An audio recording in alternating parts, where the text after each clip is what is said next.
The alarm blared at 5:30 a.m. Same as every weekday for the past 6 years. Levi Granger's hand shot out from beneath the covers, silencing it with a practice swipe. He sat up, ran a hand through his short dark hair, and stared at the wall for exactly 30 seconds. A ritual, a promise to get through another day. The floorboards creaked under his weight as he padded to the bathroom. The mirror reflected a man hardened by time, crow's feet etching deeper at the corners of his eyes, stubble peppered with the first hints of gray. 39 was not old, but some days it felt ancient. "Silas," he called, voice rough with sleep as he knocked on his son's door 10 minutes later. Breakfast in 5, Levi moved to the kitchen, the rhythm of morning familiar in his bones. 2 plates, 2 glasses of orange juice, 2 bowls of cereal, nothing fancy but filling. The coffee machine gurgled and hissed as it brewed his daily salvation. Footsteps thundered down the hallway. Silas burst into the kitchen with the boundless energy of a 9-year-old, his Batman pajamas rumbled from sleep. "Dad, I finally finished issue 23 last night." The Wolverine one, the boy's eyes, mirror images of Levi's own, sparkled with excitement. He got trapped in this lab, and they tried to take his adamantium, but whoa there, but Levi lifted a hand, smiling despite himself. Spoiler alert, I have not read that one yet. Silas plopped down at the kitchen table. "But you bought it for me 2 weeks ago. Some of us have a garage to run." Levi placed the cereal in front of his son. "Eat up." A mess. Haverly does not like tardiness. While Silas shoveled cereal into his mouth, Levi leaned against the counter, drinking his coffee and watching his son. These quiet moments were sacred. After losing Karen to the aneurysm 3 years ago, these were the moments that kept Levi going. "Dad," Silas looked up from his now empty bowl. "Can we go fishing this weekend?" Bobby said his dad took him to Miller's Creek, and they caught a trout this big. He stretched his arms wide. "Sounds like Bobby's dad needs to work on his honesty," Levi said with a snort. "But yeah, we can go. Weather's supposed to be good Saturday." Silas punched the air. "Yes, I'm going to catch a bigger fish than you this time." In your dreams, kid, the drive to Ash Hollow Elementary was short. The benefits of living in a town you could drive across in under 10 minutes. Levi watched as Silas bounded up the school steps, backpack bouncing against his slight frame. The boy turned at the top, waved once, then disappeared inside. Levi sat in his truck for a moment longer, treasuring the warmth in his chest. Then he shifted in a drive and headed to Granger Auto, the garage he built from the ground up after leaving the fire department. The day passed in a comfortable blur of oil changes, brake pad replacements, and one troublesome transmission. His 3 employees, Tom, Rick, and Dave, worked quietly alongside him. Knowing Levi preferred conversation limited to carburetors and catalytic converters, the T315, Levi hung up his tools and headed back to the school. He spotted Silas sitting on the bench by the flagpole, head buried in another comic book. "How was school?" Levi asked as Silas climbed into the truck. "Fine." A noncommittal shrug. "We did fractions. You eat your lunch." A pause. Silas fidgeted with his seatbelt. "I was not hungry." Levi frowned, glancing at his son. "You've got to eat, but you need your energy." "I know," but Silas trailed off, staring out the window. "But what?" "Nothing." Levi let it go, but added a mental note to pack something more appealing, maybe those pizza rolls Silas loved, even if they were mostly preservatives and red food dye. The pattern repeated over the next week. Silas, picking at his dinner. Silas, bringing back untouched lunchboxes. Silas, growing quieter, on Friday night. They sat on the couch, watching the Avengers for the dozenth time. Halfway through, Levi paused the movie and turned to his son. "All right, out with it." Silas blinked, startled. "What?" "Something's bugging you. You not eating. You zoned out during Captain America's big scene, which you never do." The boy pulled his knees to his chest. "I'm fine." "Silas." "I said I'm fine. And I'm calling bull." Levi caught himself. "Baloney. Talk to me, bud." Silas stared at the frozen TV screen. Mom says I should not eat your lunches. He finally whispered. She brings me better food. The words hit Levi like a physical blow. He could not have heard correctly. What did you just say? Mom says your mother is gone, Silas. Levi kept his voice steady despite the sudden hammering of his heart. Karen passed away 3 years ago. Silas shook his head. Not Karen Mom, Maribel Mom, the name that name. Levi had not heard it spoken aloud in their house for 6 years. Not since she walked out the door without so much as a goodbye to her 3-year-old son. Not since she decided Levi Granger, small-town mechanic, was not enough for her ambitions. Maribel, throat tightened around the word. You've seen Maribel? Silas nodded slowly. She comes to the fence at school sometimes. During recess, she gives me cookies and stuff. Levi struggled to process this. How long has this been happening? I do not know. A few weeks. And you did not tell me because she said you kept her away from me. Silas's voice was small, uncertain. She said you lied to me that she always loved me, but you would not let her see me. Levi's fists clenched. 6 years of silence. And now this sneaking around, feeding his son, God knows what, poisoning him with lies. The familiar cold fury began to build in his chest, ice spreading through his veins. Silas, listen to me. He took his son's small hands in his.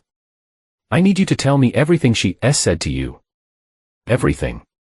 Monday morning, Levi dropped Silas off at school earlier than usual. Rather than heading straight to the garage, he marched toward the main office, jaw set in a hard line. Mr. Granger, the secretary greeted him with a smile. How can I help you? I need to speak with Principal Kaufman. Now, something in his tone wiped the smile from her face. Let me see if he's available. 5 minutes later, Levi sat across from Principal Kaufman, a balding man with kind eyes and a perpetually rumpled suit. Levi, what seems to be the problem? Someone's been approaching my son during recess, passing him food through the fence. Levi's words were clipped precise. I want to see your security footage. Kaufman's brow furrowed. That's concerning. Of course, we can check. When did this happen? According to Silas, multiple times over the past few weeks, a phone call later, Ms. Haverly appeared at the office door. Silas's fourth-grade teacher was young, no more than 30, with a perpetual look of gentle concern. Mr. Granger, Principal Kaufman, mentioned a security concern. My son says someone's been meeting him at the fence during recess, giving him food.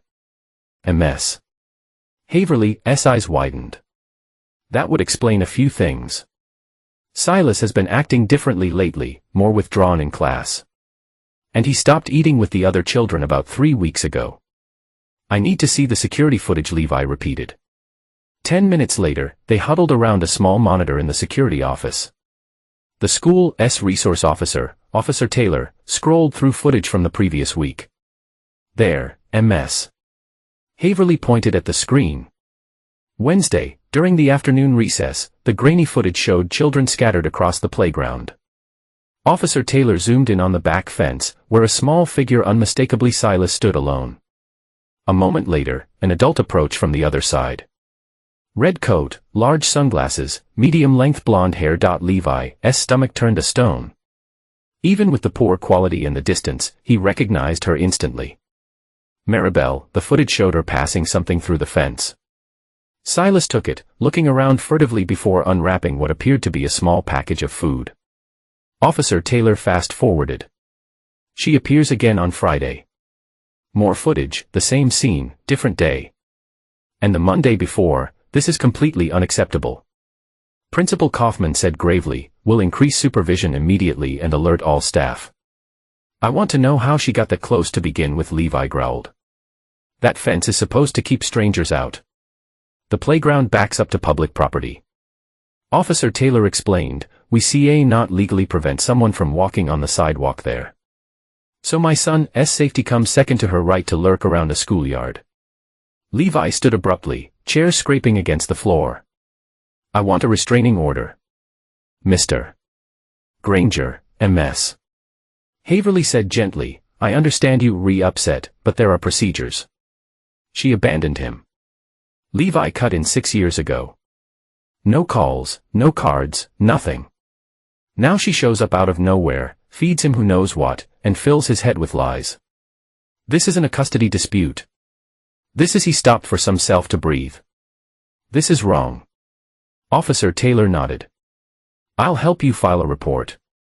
We can request a temporary order based on the unusual circumstances, but ultimately without evidence of direct harm. Trust me, Levi said coldly. She's not here to play happy family. That evening after dinner, Levi sat Silas down at the kitchen table. The boy looked nervous. Eyes darting to the doorway as if planning an escape route. Am I in trouble? Silas asked. No, but you're not in trouble. Levi kept his voice gentle, though his insides churned with rage, not at his son. Never at his son. I just need you to tell me more about these meetings with Maribel. Silas shifted in his seat. She said she's my real mom. She's your biological mother. Levi acknowledged carefully. But she left when you were very young. She said it was not her fault. But you made her go away. Levi bit back a harsh retort.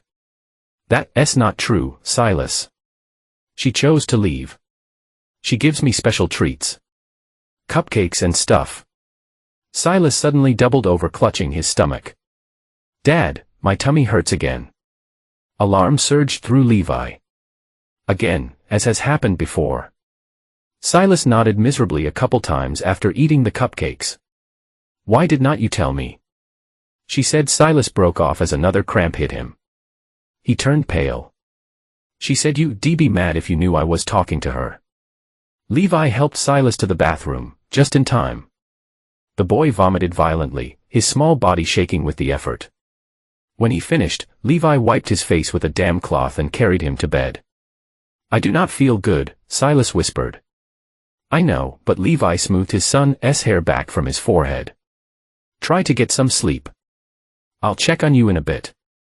Once Silas had drifted off, Levi retreated to the kitchen and pulled out his phone. He dialed a familiar number. Alora. It's me. We've got a problem. The fall festival transformed the center of Ash Hollow every October, with carnival games, craft booths, and enough fried food to send the whole town into cardiac arrest. In previous years, Levi had avoided the crush of people, preferring quiet fishing trips with Silas instead. But this year, Silas had begged to go. And after the week they had, Levi could not refuse him anything. Can I try to win that one? Silas pointed an enormous plush dragon hanging from the ring toss booth.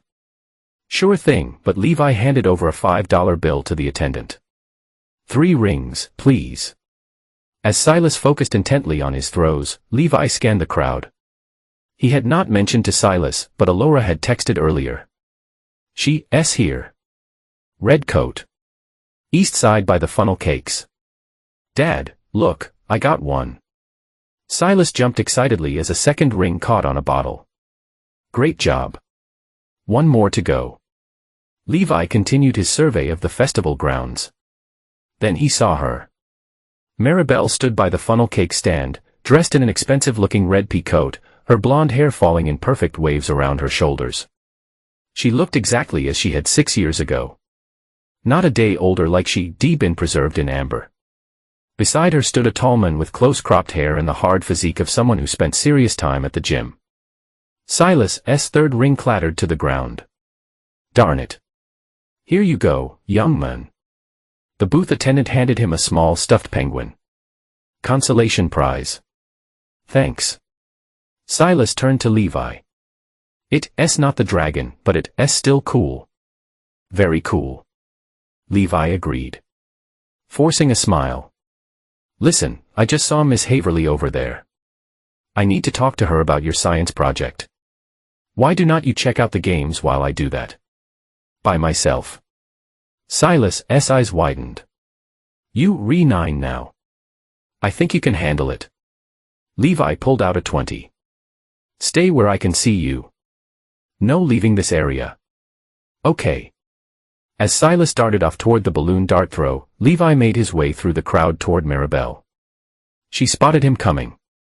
A slow, calculated smile spread across her face as she whispered something to the men beside her.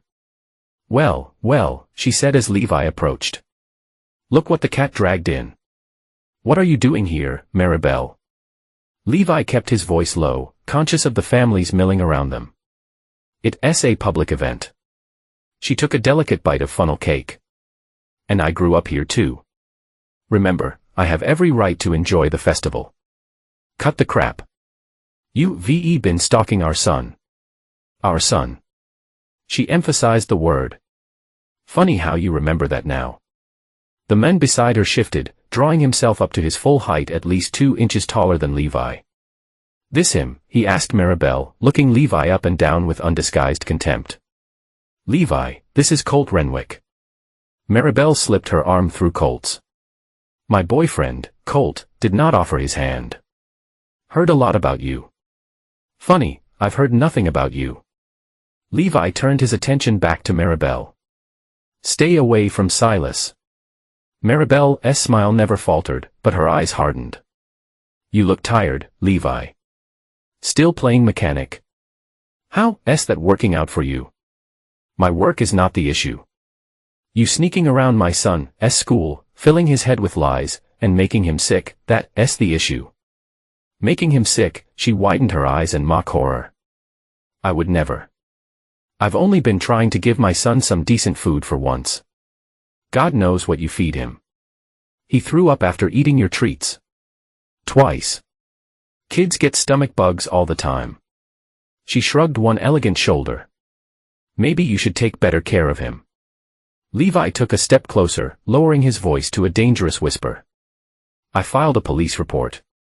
If you go near the school again, they'll arrest you." "On what charges?" Colt interjected, moving slightly in front of Maribel. "Being a mother who abandoned her 3-year-old and did not contact him for 6 years is not a mother at all." Maribel's facade cracked slightly, a flash of anger in her eyes. "You do not know anything about why I left." "I know enough. I made mistakes," she said. Voice suddenly softer, vulnerable. "I was young, scared, but I've changed. I just want to reconnect with my son." "Is that so wrong?" Before Levi could respond, a familiar voice called out behind him. "There you are." Elora Stein approached. Her dark curly hair pulled back in a ponytail, wearing jeans and a baggy, Ash Hollow hospital sweatshirt. She stopped beside Levi, eyeing Maribel and Colt with open suspicion. "Elora," Maribel said coolly, "still playing nurse, still saving lives." Elora corrected, "Unlike some people who only know how to destroy them." Maribel laughed, the sound brittle. "Always so dramatic." "Dad." Silas appeared suddenly, clutching a small plastic toy. "I won this at the..." He stopped, noticing the tense group of adults. His eyes locked on Maribel. "Mom," the word sent a knife through Levi's heart. Maribel's entire demeanor changed. She crouched down, arms outstretched. "Silas, my beautiful boy, come give your mommy a hug." Silas hesitated, looking uncertainly at Levi. "Silas," Levi said carefully, "why do not you go with Elora to get some cotton candy?" "I'll be right there." "But now please." Elora took Silas's hand. "Come on, kiddo. Let's give the grown-ups a minute." As they walked away, Maribel straightened, the maternal mask slipping. "You see, not keep him from me forever. Watch me. I've already filed for joint custody," she said smugly. "My lawyer says I have an excellent case. After all, you deliberately alienated him from his mother. Your lawyer is taking your money for nothing. No judge is going to give custody to someone who abandoned their child. Is that what you've been telling people?" She pouted theatrically. "Poor Levi, whose wife abused him and ran off. That's not how I remember it." Colt snickered. "Not how she told it to me." "I do not give a damn what lies you've been spreading," Levi said. "But I'm warning you. Stay away from my son." "Our son," Maribel corrected again. "And I'm just getting started, Levi. See, unlike you, I have plans. Big ones. And Silas is going to be part of them, whether you like it or not." Levi felt the familiar ice spreading through him, the cold calculation that had gotten him through the worst calls as a firefighter, the detachment that let him think clearly when others panicked. "You always did mistake my patience for weakness, Maribel," he said quietly. "That was your first mistake. Do not make another one." He turned and walked away. Every muscle tense with the effort not to look back. He found Elora and Silas by the cotton candy stand. Silas was licking blue sugar from his fingers. His earlier unease apparently forgotten. "Everything okay?" Elora asked in an undertone. "No," Levi replied. "But it will be. I'll make sure of it." Later, after Silas had gone to bed, Elora stayed for a beer on Levi's back porch. The night was cool, but not cold. Stars visible through the canopy of pine trees surrounding the property. "She's not here for Silas," Elora said bluntly. "She's here for you." Levi took a long pull from his bottle. "What makes you say that?" "The look in her eyes when she saw you. That was not maternal concern. That was hatred. Worse. Calculation." Elora shook her head. "She wants something and she's using Silas to get it. She mentioned filing for custody.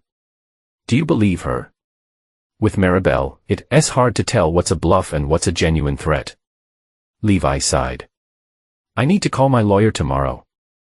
And maybe get Silas to a doctor," Elora suggested. If she's been feeding him something that's making him sick, the thought that had been lurking in the back of Levi's mind finally surfaced. "You think she's poisoning him?" "I think we should not rule anything out." Elora's expression was grim. "I've seen what desperate people do, Levi. Every day in the ER. And that woman, she reeks of desperation beneath all that perfume." Levi stared out at the dark woods. "If she hurts Silas, we'll make sure she does not get the chance," Elora cut in. "But you need to be smart about this. Whatever she's planning, she's been thinking about it for a long time." "So have I," Levi said quietly. "Ever since she walked out that door, I've wondered what I'd do if she ever came back.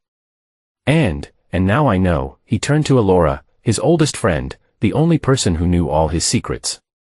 "I'll do whatever it takes to protect my son." "Whatever it takes." The call came during an oil change.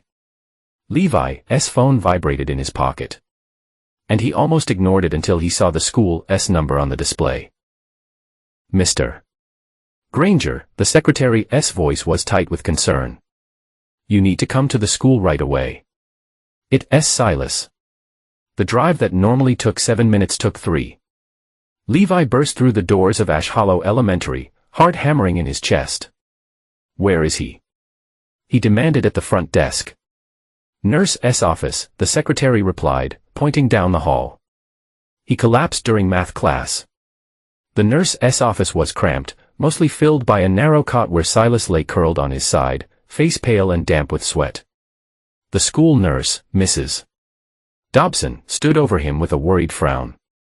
"Dad," Silas croaked when he saw Levi. Levi dropped to his knees beside the cot.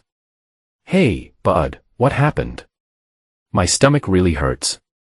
Silas' voice was weak. "And I threw up in class. It was gross." Billy Ellison laughed. "Billy Ellison is an idiot," Levi said automatically, earning a weak smile from his son. He looked up at the nurse. "What's wrong with him?" "I suspect food poisoning, Mrs. Dobson said. His symptoms include nausea, vomiting, abdominal cramps. He said he ate a cupcake before class." Levi's blood ran cold. "Who gave you a cupcake?" "Silas." "Silas," I slid away. "Found it in my backpack." "You need to take him to the doctor, Mrs. Dobson advised. This is the second time in 2 weeks he's been in my office with similar symptoms. I'm taking him straight to the hospital." 20 minutes later, they were in the ER at Ash Hollow Community Hospital. Levi had called ahead and Elora was waiting for them when they arrived. "Exam room 3, she said, leading them past the intake desk. "I've got Dr. Reeves on standby." A nurse took Silas' vitals while Levi filled out paperwork. "Dr. Reeves, a stern woman in her 50s with prematurely white hair, entered shortly after. Food poisoning, for what I understand. She flipped through the chart. Any known allergies? Silas. No, Silas mumbled. He ate a cupcake at school, Levi explained. Did not know where it came from.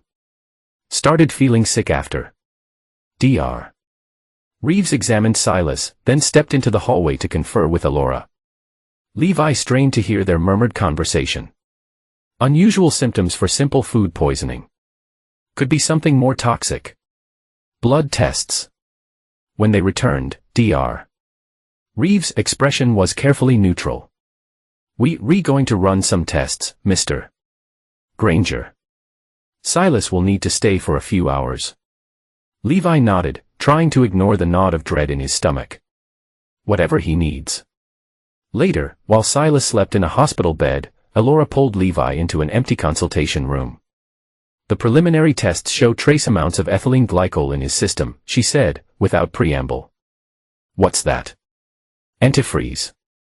The word hung in the air between them. Levi stared at her, uncomprehending. Antifreeze. A very small dose. Not enough to cause permanent damage, but enough to make him sick. Are you telling me someone deliberately poisoned my son?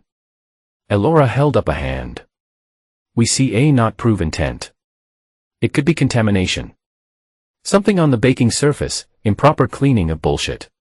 Levi's fist slammed into the wall, leaving a small dent in the drywall. This is her. You do not know that. I know exactly that. His voice was cold, certain. She's poisoning him. Just enough to make him sick. Not enough to kill him. What? If it is her, Alora said carefully, she might be setting a pattern, making it look like he gets sick under your care. The pieces clicked into place. For the custody case, she's building evidence. It's possible. Alora squeezed his arm, but without proof. Then get proof. Levi's eyes burned with determination. Run every test. Document everything. I want to record that my son was poisoned today. Dr. Reeves ordered a full toxicology panel. The results confirmed Alora's assessment. Traces of ethylene glycol, consistent with antifreeze poisoning, but in quantities too small to cause lasting harm. The hospital filed a mandatory report with Child Protective Services, who sent a caseworker to interview Levi and Silas the following day. Mr.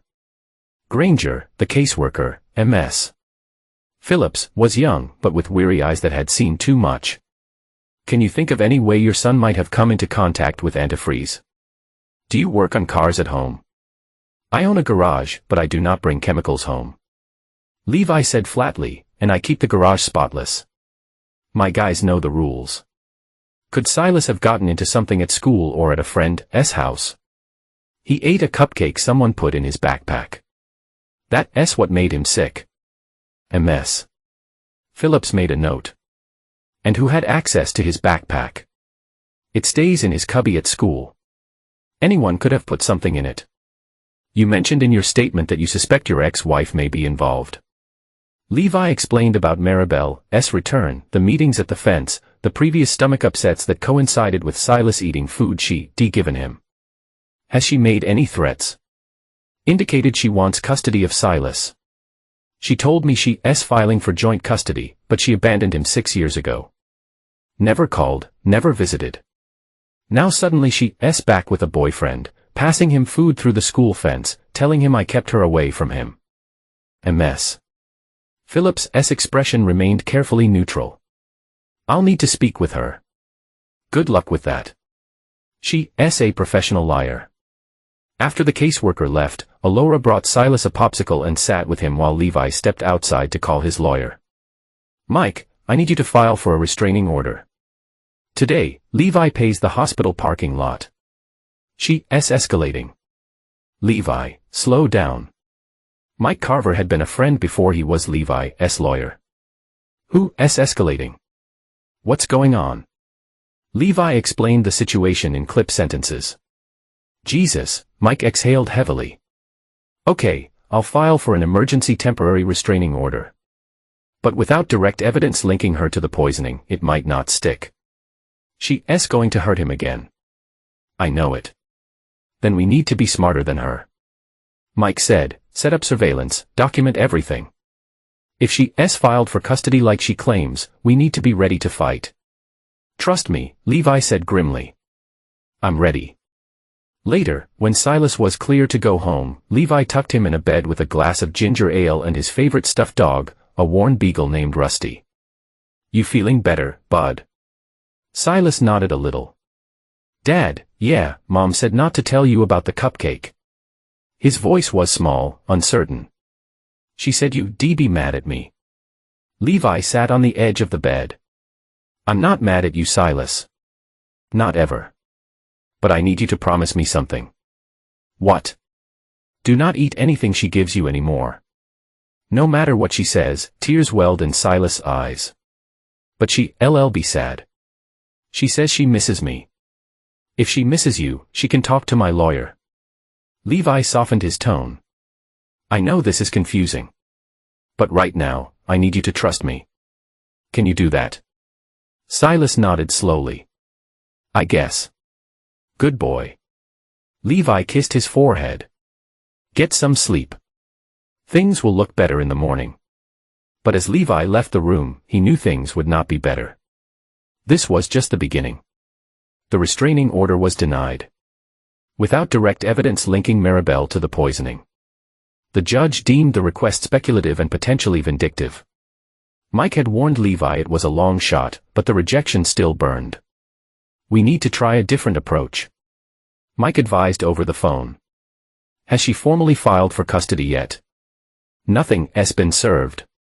Levi replied, watching from the kitchen window as Silas kicked a soccer ball around the backyard.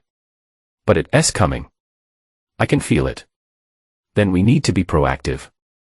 I'm filing for a formal custody hearing before she does. Established custody favors the continuous caregiver, which is you. Do what you need to do. A week after Silas' hospitalization, Levi pulled into the school parking lot to pick him up and froze.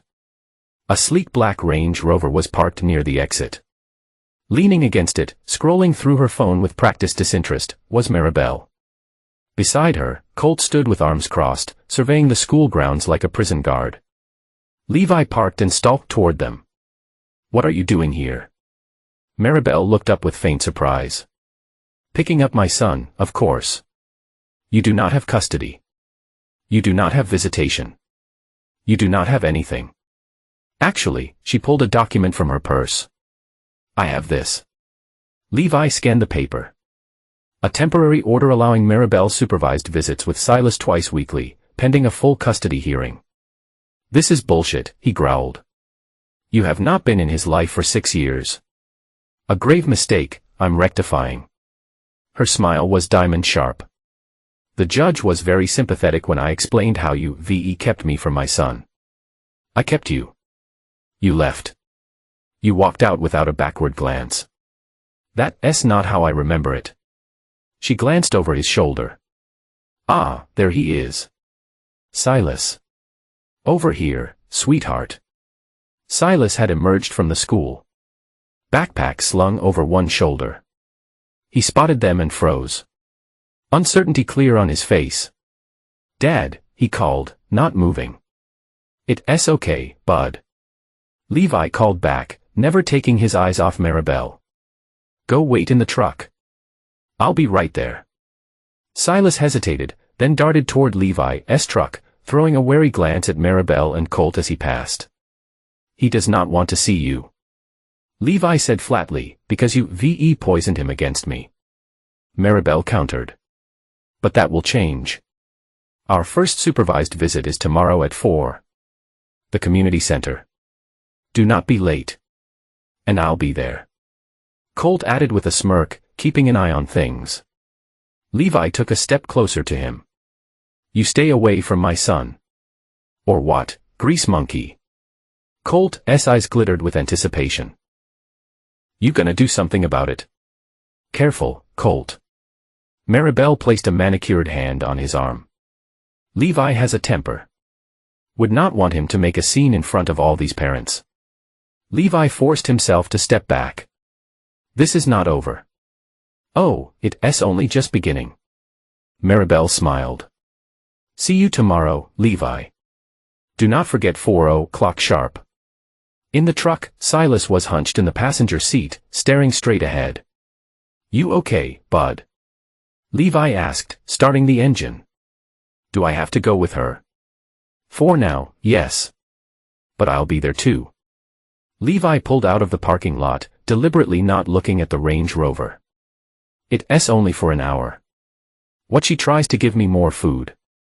There will be a supervisor there. Someone from a court. They'll make sure everything's safe. Silas picked at a loose thread on his backpack. Why did she leave us before? The question Levi had dreaded for years. He'd always known it would come eventually, but he'd hoped for more time, more distance from the wound. Sometimes he began carefully. People make choices that are best for them, but not for the people they leave behind. Your mother. She wanted different things than what we had here. Like what? Money. Excitement. A life beyond Ash Hollow. But she came back. Yes, she did. Why? Because she wants something, Levi thought. And she'll use you to get it. But he could not say that to a 9-year-old who just wanted to understand why his mother had abandoned him. I do not know, bud. He said instead, but we'll figure out together. The supervised visit was as tense as Levi had expected. The community center had a small room set aside for such occasions. Neutral territory with board games, books, and a watchful court-appointed observer named Mrs. Benson. Maribel arrived alone, no cold to Levi's surprise, wearing a demure blue dress and minimal makeup. She looked like a PDA mom, not the glossy predator from the parking lot. Silas sat stiffly beside Levi on a small couch. I'll be right outside. Mrs. Benson told Levi, you can wait in the hallway. I prefer to stay. That's not how this works, Mr. Granger. MS. Huxley is entitled to private time with her son. Reluctantly, Levi joined the supervisor in the hall, positioning himself where he could see through the small window in the door. Inside, Maribel sat across from Silas, speaking softly, her expression earnest. After a few minutes, she pulled out a deck of cards, and they began to play Duppy while the end of the hour. Silas was smiling, not the wide, uninhibited grin Levi was used to, but a smile nonetheless. It twisted something in Levi's chest. Your son seems to have enjoyed himself. Mrs. Benson commented as they prepared to leave. Before Levi could respond, Maribel emerged with Silas. Same time Friday, she asked brightly. We'll be here, Levi replied, taking Silas's hand. Bye, sweetie. Maribel bent to kiss Silas' cheek. I had so much fun today. In the truck, Silas was quiet again. So, Levi ventured. How was it? Okay, I guess. Silas shrugged. We play Go Fish. She let me win. That was nice of her. She said she's sorry she went away. Silas turned to look at Levi. She said she was sick before. But now she's better and wants to be my mom again. Is that true? Levi's hands tightened on the steering wheel. I do not know, Silas. She did not try to give me any food. That's good. Her boyfriend was not there. No, he was not. I do not like him. Silas said suddenly, with surprising vehemence. He looks at me weird. Levi's protective instincts flared. Weird how? I do not know. Like he's mad at me, even though I did not do anything. As he said anything to you, Silas hesitated. No, Silas. Levi pulled the truck over to the side of the road. If he said something to you, I need to know.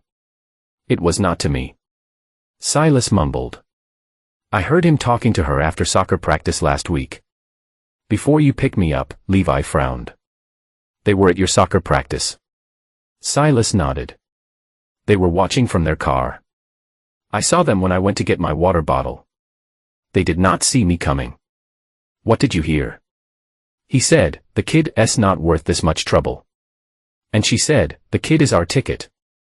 Just be patient." Silas looked up, his eyes troubled. "What did she mean, Dad? What am I a ticket to?" Levi's mind raced. They've been watching him. Planning. Using him. "I do not know, Bud. But I'm going to find out."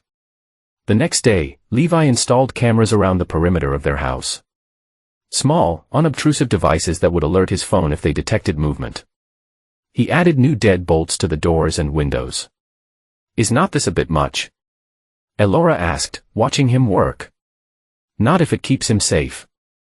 "Have you told the court about what Silas overheard?" "Mike says it's hearsay. The word of a 9-year-old against 2 adults. What about the poisoning without proof that she did it?" "Circumstantial. So what's your plan?" Levi tested the new lock on a back door. "Get proof." Over the next 2 weeks, Maribel and Colt became fixtures in Silas's life. They attended every soccer game, sitting prominently in the bleachers, waving supportively whenever Silas looked their way. They appeared at school events. Maribel charming the teachers. Colt hanging back with a practice smile that never reaches eyes. The supervised visits continued twice weekly. Silas came home from each one a little more confused, a little more torn. "Mom says I could have my own room at her apartment," he reported after one visit with a PlayStation. "That sounds nice." Levi managed heart sinking. "She said maybe I could stay over sometimes. Would that be okay?" We'll see what the judge says." The custody hearing was set for the following month.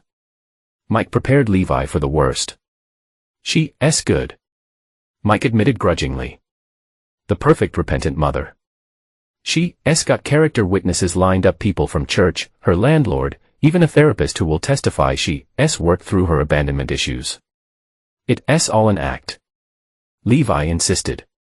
"I know that. You know that. But the court sees a mother trying to reconnect with her son. They like reunification stories." "What about Silas? What does he want?" "He's 9. The court will consider his wishes, but they will not be determinative." Levi rubbed his face. "So we re-screwed?" "Not necessarily. We just need to be patient. If she's as unstable as you say, she'll slip up eventually. We just need to be there when she does." The slip came sooner than expected. After the 4th supervised visit, Silas returned looking pale and withdrawn. "What happened?" Levi asked, immediately concerned. "Nothing." "Silas." "I said nothing." Silas shouted, then burst into tears. "I want to go home at home." Silas locked himself in his room, refusing to talk. Levi called Elora in desperation. "Let me try," she said, arriving 20 minutes later with Silas' favorite ice cream. Silas opened the door for her, and they talked quietly for nearly an hour. When Elora finally emerged, her expression was grim. "Colt was at the visit today," she said once they were alone in the kitchen. "Apparently Mrs. Benson had to step out for a phone call." While she was gone, Colt told Silas that soon he'd be living with them full-time, and he'd better get used to following their rules. "Son of that's not all." Elora lowered her voice. "When Silas said he wanted to stay with you," Colt grabbed his arm. "Hard. There are bruises." Levi was already halfway to the door. "I'll kill him." Elora blocked his path. "That's exactly what they want. You assault Colt.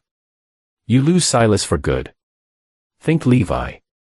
With supreme effort, Levi reined in his rage. "We need to document the bruises. Call the police." "Already done. Officer Taylor is on his way. He'll take photos, file a report, and then we wait for their next move." It came 2 days later. Levi was working late at the garage when he received a text from an unknown number. "Meet me at Dinar's Point. 8 p.m. Come alone."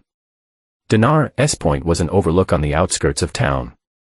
Popular with teenagers, but mostly deserted on weeknights. Levi knew he should ignore the message. But curiosity and the chance for answers drove him to the meeting that he arrived at 7:55 p.m. parking his truck at the small lot at the base of the hiking trail. The walk to the overlook took 5 minutes. As he emerged from the trees, he saw a figure silhouetted against the twilight sky. Maribel, alone, smoking his cigarette. "I'm surprised you came," she said, without turning. "What do you want, Maribel?" She took a long drag, exhaled slowly. "To make a deal, there's no deal to make." "Oh, I think there is." She turned to face him, her expression hard in the fading light. Cole hit the boy. That was stupid, impulsive, but useful. Levi's hands clenched into fists. "Now we all know what's at stake." She flicked her cigarette over the edge of the cliff. "I do not actually want the boy, Levi. He's whiny, clingy, not my style." "Then what do you want?" "Half the business, half your land, and the house." "If I feel generous," she smiled coldly. "The garage is worth, what, $250,000 now. The land another $500,000 in this market. Not bad for a small town, nobody." "Why now?" "After 6 years. Because I need it now." Something flashed in her eyes, desperation, quickly masked. "Things did not work out in Portland. The man I left you for. Let's just say he was not as invested in our future as I was. So you thought you'd come back and take what's mine. What should have been partly mine all along." She stepped closer. "I wasted my youth with you, Levi. Cleaning your blood off our carpet while you played hero at the fire department. You think you're better than me? You left me with nothing. But now I'm going to take everything." "You'll get nothing," Levi said flatly, "not my son, not my business, not a damn thing." "Then I'll take Silas," her voice hardened. "I'll get full custody, make his life miserable, send him to boarding school, let Colt discipline him." "Is that a threat?" "It's a promise." She checked her watch. "You have until the custody hearing to decide. Sign over what I want or lose the boy for good." She brushed past him, heading for the trail. "Oh, and Levi, do not try anything stupid. I've learned a few things in the last 6 years. One of them is how to destroy a man without leaving a mark." Levi stood at the overlook long after she'd gone, watching the stars emerge in the darkening sky. The cold fury that had sustained him gave way to something else. Resolve. She wanted a war. He would give her one, but first, he needed evidence. The custody hearing loomed closer. Levi spent every spare moment gathering ammunition. School records showing Silas declined since Maribel's return, medical reports from the poisoning incident, photographs of the bruises Colt had left on Silas' arm. But it was not enough. Without direct evidence linking Maribel to the poisoning or proving her ulterior motives, it was still her word against his. The supervised visits continued, now with a different observer, a stern man named Mr. Warner, who never left the room and watched Colt like a hawk on the occasions he attended. Silas came home from these visits, increasingly confused. Repeating things Maribel had told him that Levi had forced her out, that he refused to let her contact Silas, that she sent birthday cards that Levi had hidden. "Is it true, Dad?" Silas asked one night, as Levi tucked him in. "Did you keep her letters from me?" "No," but Levi sat on the edge of the bed. "There were never any letters, never any calls. She chose to leave, and she chose to stay gone. She says you're lying." "I know she does." Silas turned his face into his pillow. "I do not know who to believe anymore." The words cut Levi to the bone. He stroked his son's hair gently. "Trust your gut, Silas. You know the truth, deep down. You always have." A week before the hearing, Levi left the garage early to pick Silas up from school. As he approached the elementary, he noticed a familiar black Range Rover parked down the street. Maribel stood beside it, deep in conversation with Ms. Haverly. Levi parked and walked toward them, catching the tail into their conversation. "Just worried about his emotional health," Maribel was saying. "The way Levi isolates him, it's not be good for a growing boy." Ms. Haverly nodded sympathetically. "Silas has been more withdrawn lately. I've noticed." She stopped as she spotted Levi. "Mr. Granger, we were just discussing Silas' progress. Were you? Levi's tone was icy. Maribel smiled sweetly. Just catching up with Silas, teacher. As his mother, I have a right to know how he's doing in school. As the person who abandoned him for 6 years, you have no rights at all. Mr. Granger, MS. Haverly looked uncomfortable. I understand this is a difficult situation, but nothing. She's manipulating you, just like she's trying to manipulate my son. Do not fall for it. The teacher looked between them, clearly unsure. I should get back to my classroom. Of course, Maribel touched her arm. Thank you for your time. As MS. Haverly hurried back toward the school, Maribel's smile dropped. You making this harder than it needs to be, Levi. You damn right I am. The hearing is not a week. My offer still stands. Sign over what I want, and you keep the boy. Everyone wins. Except me. I lose my business, my home. You keep what matters most, do not you? She raised an eyebrow. Or maybe the boy does not matter as much as you pretend. You miscalculated, Maribel. Levi took a step closer. You always saw my patience as weakness. My restraint as fear. That was your mistake. For the first time, a flicker of unease crossed her face. Is that a threat? Just an observation. He turned and walked away, heading into the school to collect Silas. That night, after Silas was asleep, Levi sat at his kitchen table with Mike and Elora, planning their strategy for the hearing. The bruises are good evidence, Mike said, shuffling through their documents. But Maribel will claim she was not there, that it was all cold. She'll throw him under the bus if she has to. And the poisoning? Elora asked, still circumstantial. We can prove Silas was poisoned, but not who did it. What about her threat? Levi recounted the meeting at Dana's point. She admitted she does not even want Silas. She just wants to use him as leverage. Your word against hers, Mike sighed. Unless what? Unless we had it on tape. Levi straightened. I could wear a wire. Get her to admit it again. Mike shook his head. Too risky. She's already suspicious. And depending on state laws, recordings without consent might not be admissible. Then what? We need something concrete. Financial records showing she's in trouble. Evidence of the poisoning. Proof of her real motives. Elora tapped her fingers on the table thoughtfully. What about her car? What about it? Could you plan a recording device? Something small, unobtrusive. Catch her and Colt talking when they think no one's listening. Levi considered this. I need access to her car. The next supervised visit, Mike suggested. While she's inside with Silas, you could break in her car. That's illegal. Not if you do not break anything. Elora's eyes gleamed. My brother works for that security firm in Portland. He has gadgets that can unlock a car without leaving a trace. Levi looked between his friends. You realize what you're suggesting? I'm suggesting we fight fire with fire. Elora said firmly. She's playing dirty. Maybe it's time we did too. I see not officially endorse this plan, Mike added. But unofficially, we're running out of options. Levi nodded slowly. Get the gadgets. I'll take care of the rest. The next supervised visit was scheduled for Tuesday afternoon. As usual, Levi dropped Silas off at the community center, noting with satisfaction that Maribel had once again driven there alone. Her Range Rover sat in the corner of the parking lot, partially obscured by a large SUV. I'll be back in an hour, but Levi told Silas, hugging him tightly. Remember what we talked about? Silas nodded solemnly. The night before, Levi had coached him on a plan.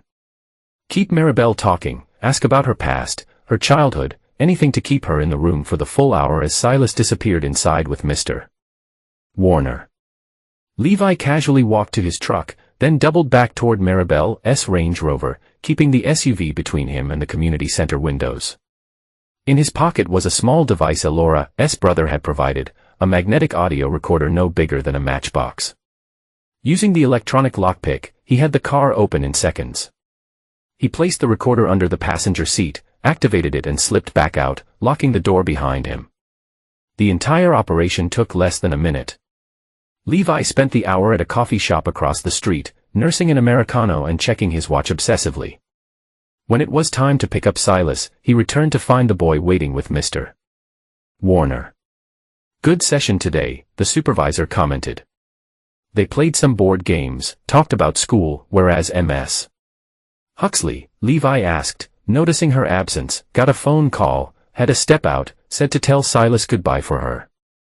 As they walked to the truck, Silas looked up at Levi. "Did it work?" "I do not know yet, Bud, but you did great."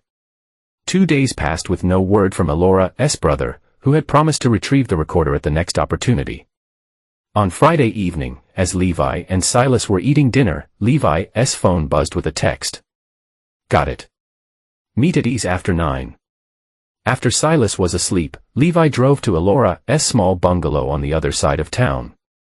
Mike's car was already in the driveway. Alongside a black pickup he did not recognize.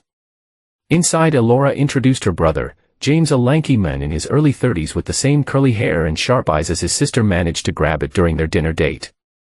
James explained, placing a laptop on Alora's coffee table.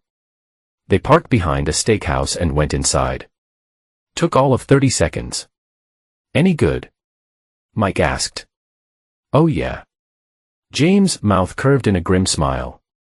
"Real good." He tapped a few keys and Maribel's voice filled the room, tinny but clear. "The idiot kid almost puked at school. Colt said I should have used more. He's getting soft." Colt's deeper voice responded. "Once Levi snaps, we report him. Boom, custody. You sell the house. We re-out. How much longer do we have to play this game?" Maribel again, whining. The boy is starting to ask questions. Getting attached. Just until the hearing. Then we use the evidence we've got. Paint Levi as an abuser. Get custody. 6 months tops. We flip the properties and head south. 6 months with a 9-year-old. Maribel sighed dramatically. The things I do for money. There was more excruciating details of their plan to provoke Levi into violence. Discussions of which properties were worth the most. Even casual mentions of the special cupcakes. They'd been feeding Silas. When the recording ended, the room was silent. "We got them." Alora whispered. "Maybe not." Mike cautioned. This recording was obtained illegally. It's not admissible in court. Then what was the point? Levi demanded information. Mike leaned forward. Now we know exactly what we're dealing with.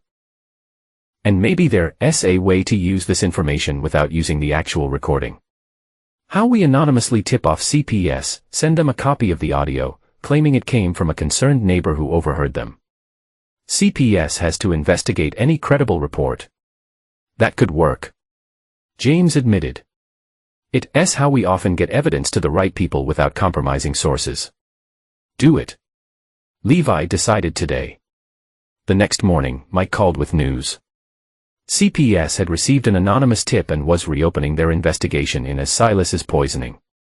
The custody hearing would be delayed pending the outcome. This buys us time. Mike explained. And if they find enough to charge Maribel with child endangerment, she loses any shot at custody. Levi finished. Exactly. The delay enraged Maribel. She showed up at Levi's garage the following Monday, storming past the front desk and into the service bay where Levi was replacing a timing belt. "What did you do?" She demanded, her normally perfect appearance slightly disheveled. Eyes wild with fury. Levi straightened slowly, wiping his hands on a rag. "I'm in the middle of work, Maribel. The hearing is delayed. CPS is asking questions again." "What did you do?" "Nothing that was not warranted." Her eyes narrowed. "You replaying a dangerous game, Levi." "No game. Just protecting my son." "He's my son too." She stepped closer, voice dropping to a venomous whisper. You owe me, Levi. I wasted my youth cleaning your blood off our carpet while you played hero. You think you re better? You left me with nothing. But now, I'm going to take everything. Levi met her gaze steadily. You already tried that line at Dana's point. Did not work then either. Her composure cracked further. You think you re so clever, but you have no idea what I'm capable of. Actually, I think I do. Levi turned back to the engine. Now got in my garage before I called the police. With a final glare, she spun on her heel and stalked out. That evening, after Silas was in bed, Levi stood on his back porch, staring at the dark line of trees that marked the boundary of his property. His phone buzzed with a text from Alora. CPS moving fast. M and C being questioned tomorrow. Good, he replied. But it's not enough. Were you thinking? Levi hesitated, then typed, time to set a trap. The CPS investigation progressed slowly but steadily. After interviewing Maribel and Colt separately, they requested additional toxicology reports from the hospital and interviewed Silas, teachers and doctors.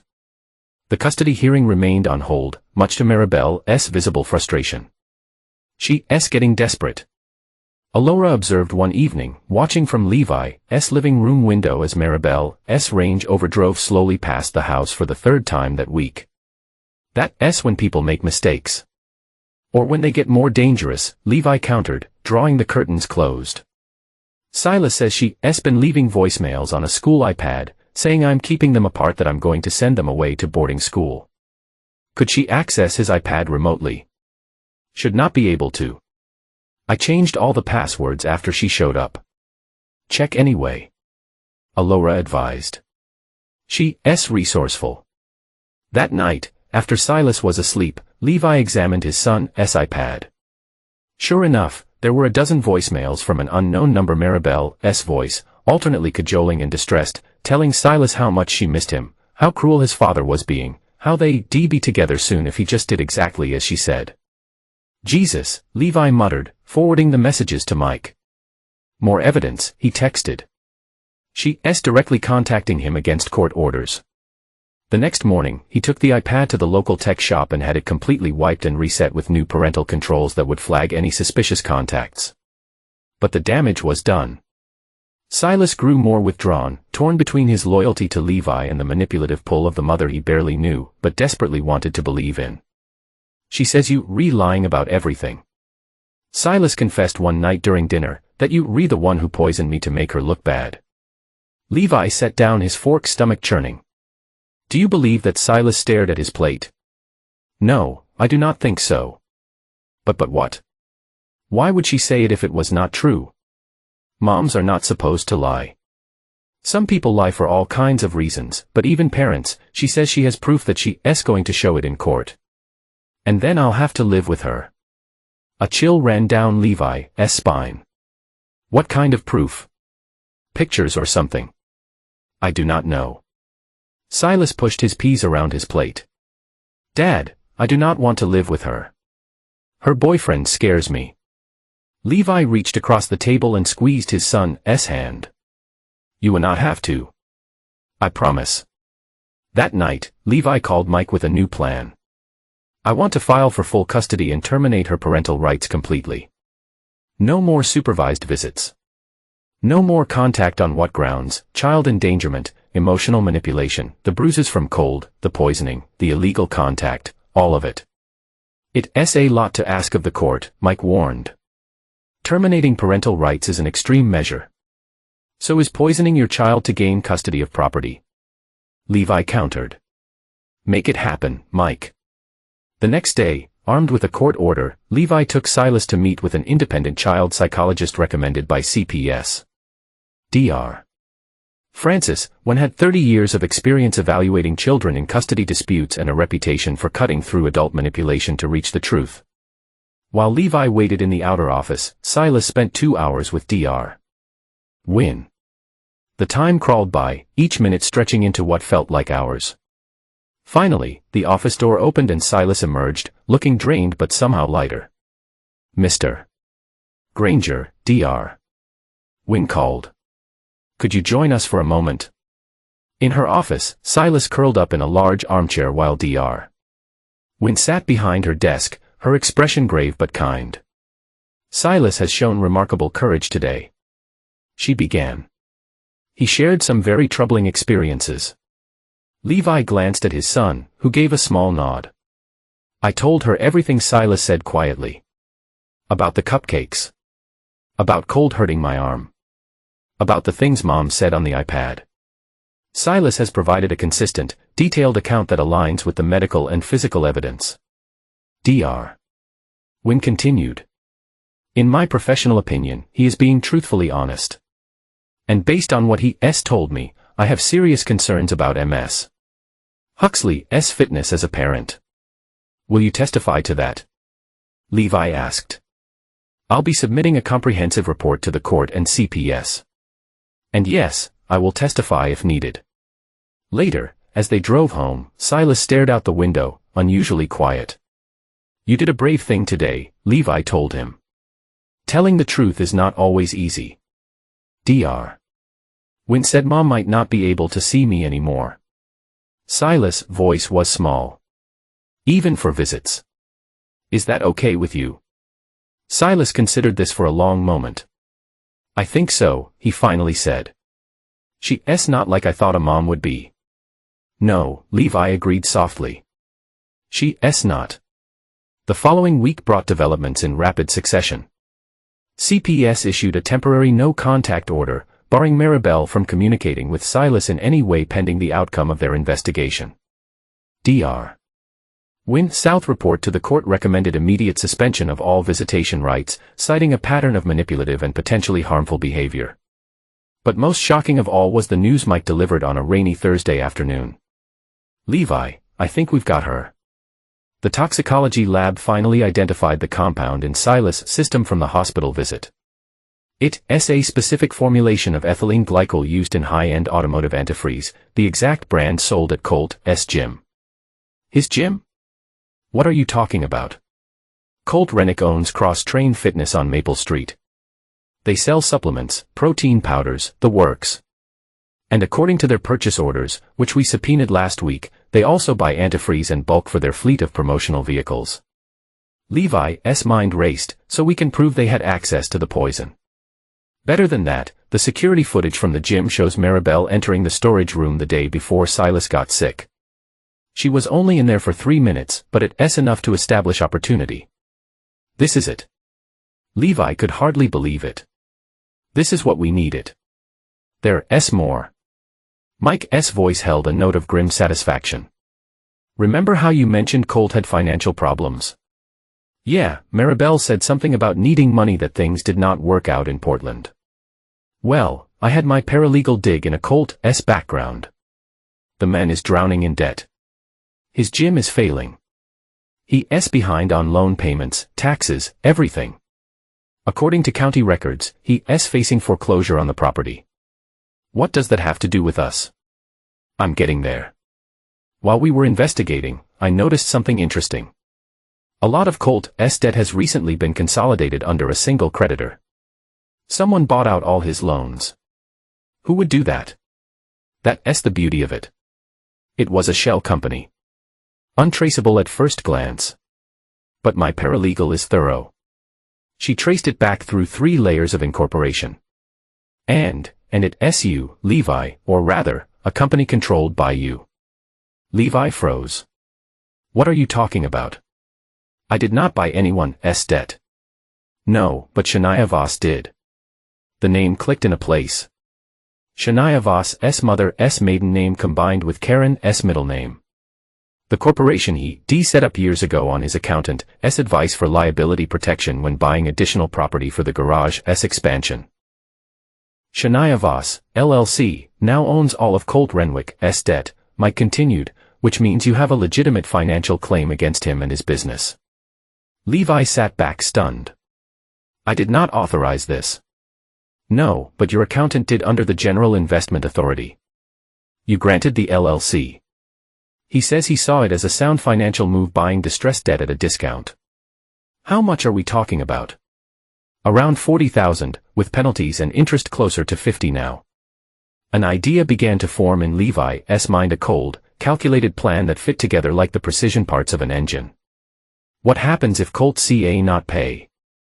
Then Shania Voss, LLC, CONC eases assets, including the gym, standard lien clause in the loan paperwork. Make it happen. Levi said quietly, calling the debt. All of it. Tomorrow, the demand for immediate repayment hit Colt like a hammer blow. Unable to come up with the money, he watched helplessly as legal notices were posted on his gym door. His clients began to drift away. His reputation in the small town unraveling thread by thread. Meanwhile, the evidence against Maribel mounted. The CPS investigation uncovered a pattern of manipulative behavior and concrete evidence linking her to the poisoning attempt. The temporary no-contact order became permanent pending the custody hearing. Cut off from Silas and watching her plan crumble, Maribel grew increasingly erratic. She called Levi at all hours, alternating between tearful pleas and venomous threats. She was spotted driving past his house at night. The Range Rover's engine a low growl in the darkness. Elora insisted on staying with them, sleeping on the couch with a baseball bat nearby. She's spiraling. She warned Levi. People like her when they re-cornered, they lash out. Her prediction came true one Friday afternoon. Levi was working at the garage when Dave, his front desk manager, called back to the service bay. "Boss, there's a situation out front." Levi emerged to find Colt and Maribel standing in the reception area. Colt's face was flushed with anger, a vein pulsing in his temple. Maribel stood slightly behind him, her eyes glittering with malicious anticipation. "You think you're clever?" Colt snarled. "Buy my debt, take in my business." Levi kept his voice level. "It was a business decision. Nothing personal." "Bullshit. You trying to destroy me." Colt stepped closer, invading Levi's space. "Well, it will not work. I've got friends in this town too. People who know what kind of man you really are. Step back." Levi did not raise his voice, but something in his tone made Dave reach for the phone ready to call the police. "Or what? You hit me." Colt spread his arms wide. "Go ahead. One punch and you lose your kid forever. That's assault, buddy. And with your history of violence." "My history?" Levi raised an eyebrow. "I think you're confusing me with yourself. Everyone knows firefighters are hotheads." Maribel chimed in. "Remember that time you put your fist through the wall? Or how about when you threw that chair?" Silas remembers. He told his therapist all about Daddy's temper. "Get out of my garage," Levi said coldly. "Both of you, make me." Colt stepped closer, chest puffed out, clearly hoping to provoke a reaction. "Dave," Levi called without taking his eyes off Colt. "Show them the new security system we installed last month." Dave clicked a few keys on the computer, turning the monitor to show a crystal-clear video feed of the confrontation from multiple angles. Full audio too. He added helpfully. "Record straight to the cloud and we've got cameras covering every inch of the parking lot." The color drained from Maribel's face. Colt faltered, glancing at the cameras mounted in the corners of the ceiling. "Now," Levi said pleasantly, "you were just leaving, were not you?" Colt's jaw worked as he fought against his own impulses. Finally, with a muttered curse, he turned and stalked out the door. Maribel lingered a moment longer. Her expression, a mixture of hate and calculation. "This is not over," she said softly, "not by a long shot." "Actually, Maribel," Levi replied, "I think it is." The custody hearing was rescheduled for the following week. With Dr. Wynn's evaluation, the CPS findings, and a new evidence linking Maribel to the poisoning attempt, Mike was confident they would not only maintain full custody, but potentially terminate Maribel's parental rights entirely. "But we need to prepare Silas," he cautioned. He'll likely have to testify, at least in the judge's chambers. That night, Levi sat Silas down in the living room. "But we need to talk about the hearing next week." Silas nodded solemnly. "I know, Mr. Mike said, I might have to talk to the judge." "That's right. And I want you to know that it's okay to be scared. But the most important thing is to tell the truth. Even if it makes Mom look bad, especially then. Levi took his son's small hands in his. The truth might be hard, but it's always the right choice. Silas considered this. Dad, why does she want me if she does not really love me? The question broke Levi's heart. Sometimes people want things for the wrong reasons. It's not about you, Silas. It's about what she thinks you can get her. The house. Your garage. Yes. That's dumb. Silas said with the simple clarity of childhood. If she wanted those things, she should have stayed and been nice. Levi could not help but smile. You're pretty smart. You know that. I know. Silas grinned back. I get it from you. The morning of the hearing dawned clear and cold. Levi dressed in his best suit, the one he'd worn to Karen's funeral and had not touched since Silas wore khaki pants and a button-down shirt that made him look older than his 9 years. You ready? Levi asked as they prepared to leave. Silas took a deep breath. I think so. Remember, just tell the truth. That's all you have to do. The courthouse was a stately brick building in the center of town. Inside, the hallways echoed with footsteps and murmured conversations. Mike met them at the entrance to the family court. His expression serious but confident. Judge Hamilton is presiding. He informed Levi. She's fair, thorough, focuses on the child's best interests above all else. And Maribel already inside with her lawyer. Colt's not with her. They entered the courtroom, a wood-paneled space smaller than Levi had expected. Maribel sat at a table on the left, wearing a demure navy dress. Her hair pulled back in a conservative style. Beside her, a thin man in an expensive suit shuffled papers nervously. Levi, Mike, and Silas took their places at the right table. Silas sat between them, his legs swinging slightly as they did not quite reach the floor. Judge Hamilton entered, a stern woman in her 60s with silver hair cut in a no-nonsense bob. Everyone stood as she took her seat at the bench. Be seated, she instructed. We're here today in a matter of custody for Silas Granger, minor child of Levi Granger and Maribel Huxley. I've reviewed the case files, including the reports from Child Protective Services, Dr. Wynn's evaluation, and the medical evidence. She peered over her reading glasses at Maribel. Ms. Huxley, I understand you're seeking joint custody after an absence of 6 years from the child's life. Is that correct? Yes, Your Honor, Maribel replied. Her voice small and contrite. I've made mistakes in the past, but I've worked hard to become a better person, a better mother. The judge made a note. And Mr.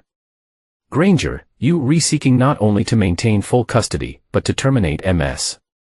Huxley's parental rights entirely. Yes, Your Honor, Mike answered. Given the evidence of child endangerment, manipulation, and Ms. Huxley's clear statement that her interest in Silas is primarily as leverage for financial gain. That's a lie. Maribel protested. I would never, Ms. Huxley, Judge Hamilton interrupted sharply. You'll have your chance to speak. For now, I'd like to hear from Silas privately in my chambers. The judge's chambers were less intimidating than the courtroom, more like a professor's office, with bookshelves lining the walls and a desk cluttered with papers and family photos. Judge Hamilton sat not behind her desk, but in an armchair, inviting Silas to take the seat opposite her. It's just us here. Silas, she said kindly, no lawyers, no parents, just you and me having a chat.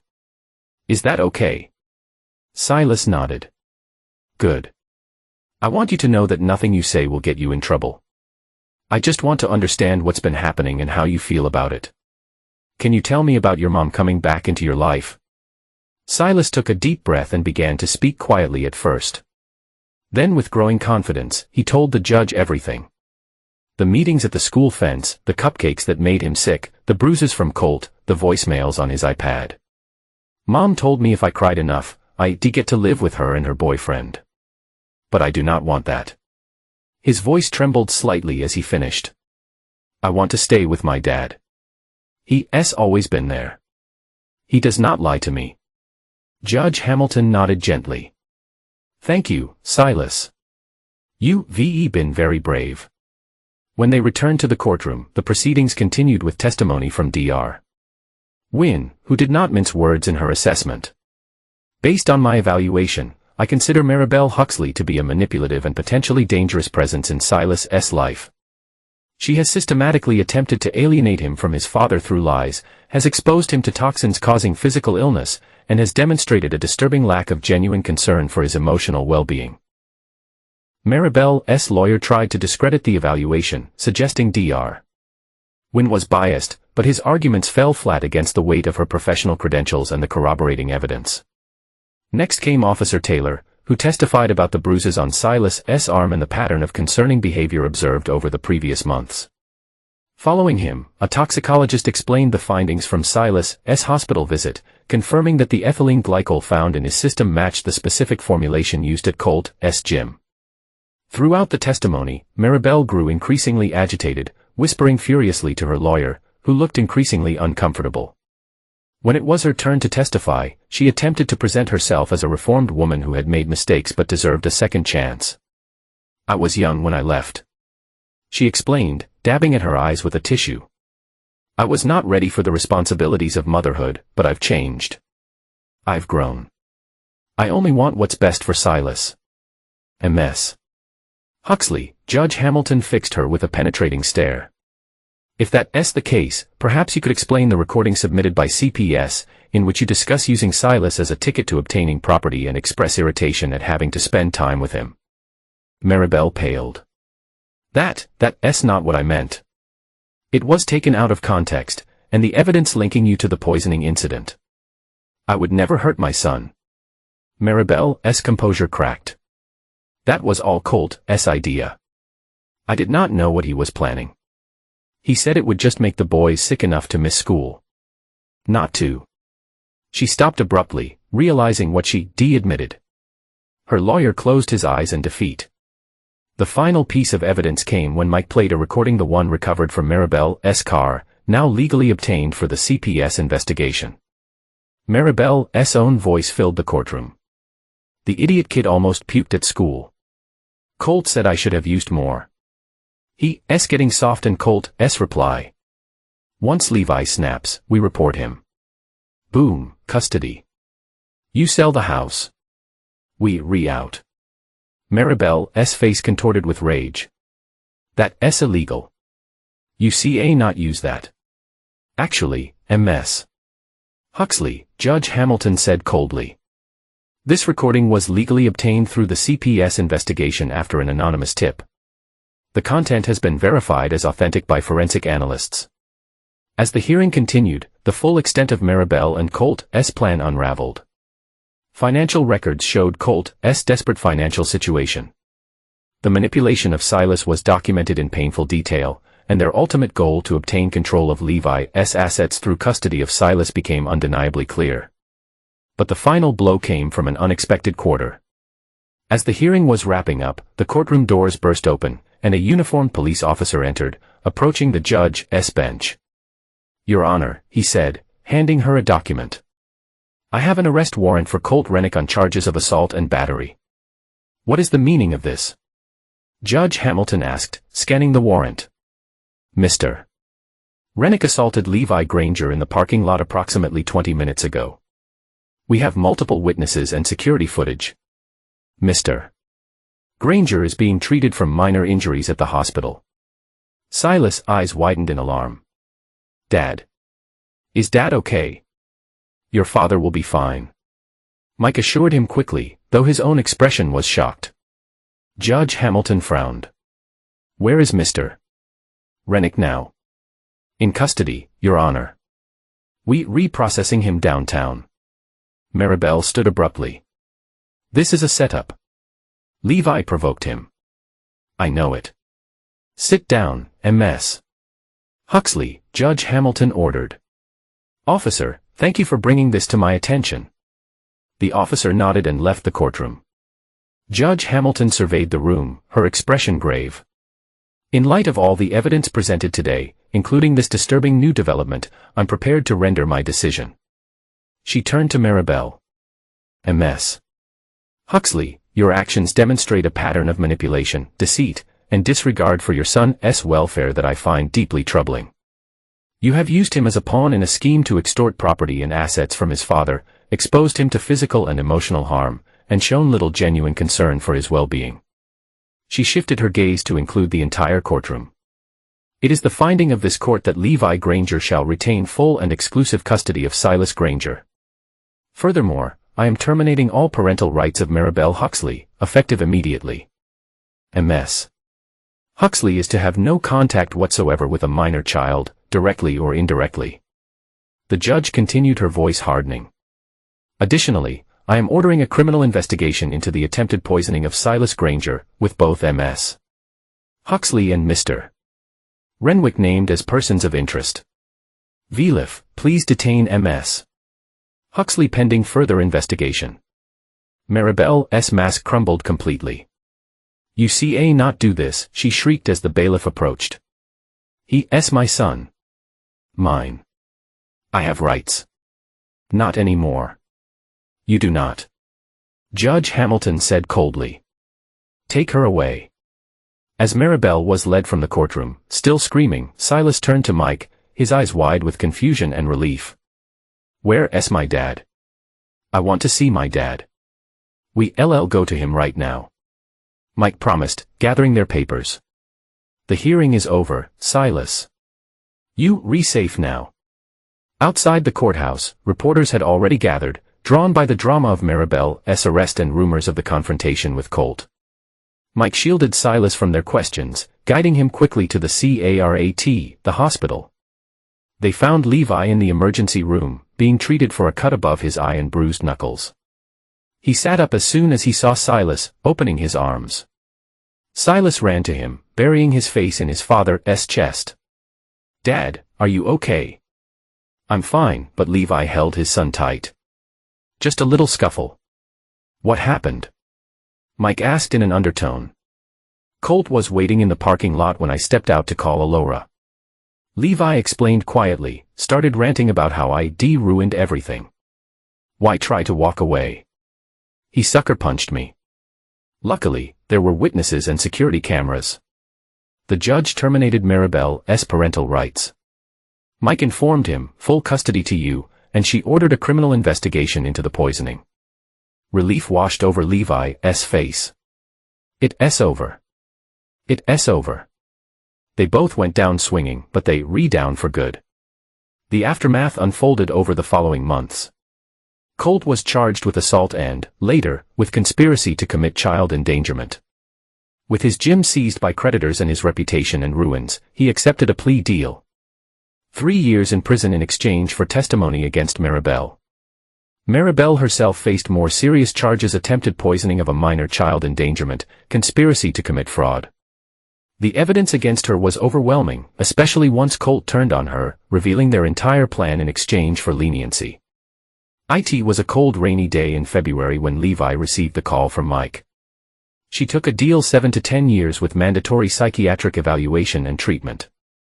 No contact with Silas ever, not even after release. Levi sat on his back porch, phone pressed to his ear, watching the rain drip from the eaves. Good. How's Silas doing? Better. The nightmares are less frequent. Dr.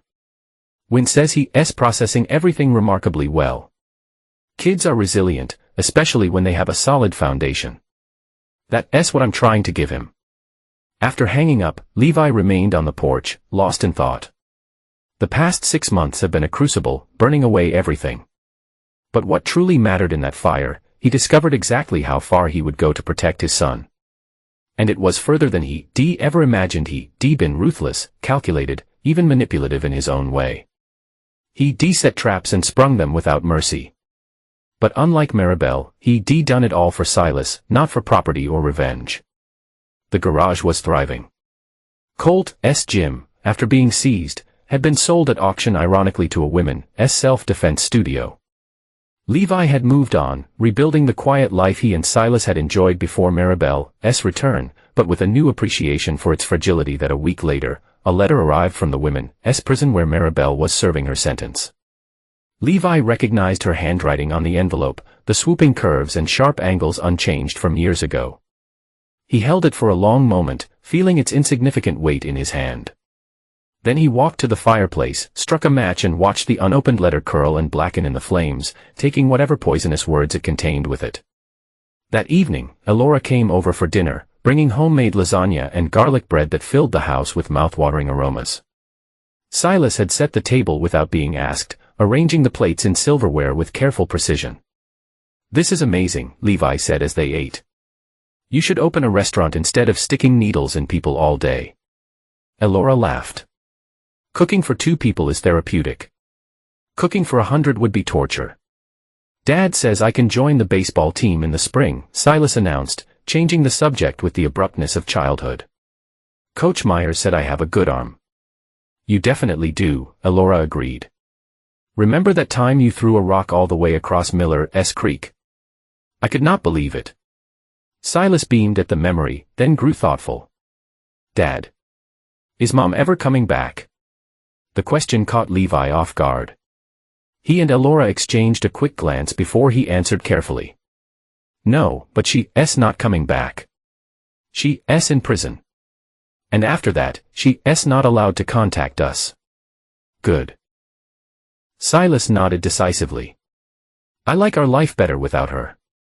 "Me too," Levi admitted, "but it's okay if you still have questions about her. Or if you miss the idea of having a mom." "I had Karen Mom," Silas said, naming his stepmother with unexpected maturity. "She was nice. And I have Elora. She's like having a mom and a cool aunt in one person." Elora's eyes glistened with sudden tears. "That's the nicest thing anyone's ever said to me, kiddo." Later, after Silas had gone to bed and Elora had left, Levi stood on the back porch again, staring out at the dark woods beyond his property. The rain had stopped, leaving the night air clean and sharp with the scent of pine. "I envied those woods as a child." He learned the most important lesson of his life. Sometimes the best defense is not a high fence, but the quiet, watchful patience of someone who knows exactly what he is protecting. Some wolves hunt in packs, making a spectacle of their strength. Others build fences and wait.